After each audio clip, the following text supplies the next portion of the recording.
Clock, and there at about 1,000 yards away was an SA-2 guiding on my airplane. I could see the canards moving on the front of the missile itself. With the missiles closing hard, Commander Zach made a series of violent turns and began to release metal chaff and flares to confuse the guidance system on the sands. And after 3 defensive maneuvers, they had pretty much beaten me down to about 150 knots, down at about 11,000 feet, which was perfect envelope for the AAA. So there I was at 150 knots, 11,000 feet, whipping the ponies, trying to get those GE 404s, giving me a little bit of acceleration to get back out over the water, feet wet back.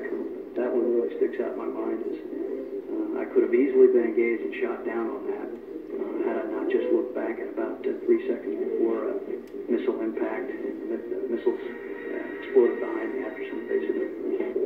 Despite the dominance of coalition air power, the presence of surface-to-air missiles meant that every mission was an adventure. Matt Pasteliniak remembers a close call he had during an attack. Just before I re-entered the clouds, there was a huge flash which was reflected off the top of the cloud layer. I just assumed that was my bombs, the explosions of my bombs going off. And just shortly after that, the XO now, who was in the squadron with me also at the time, just came up one word and said, "Paz?" And I said, "Yeah," and there was no other answer. Until he reached the ship, Paz had no idea why his squadron mate had called out his name. We were in the ready room afterwards filling out the paperwork, and he came up behind me and said, "Hey, did you see that?"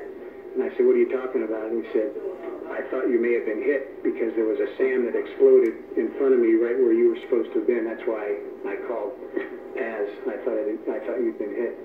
So things you find out afterwards that had you known at the time may have caused you to blood pressure to elevate significantly. At the time, it was like, well, no, I didn't see it, no. And it was the classic, it's the one that you don't see that's probably the one that's going to get you.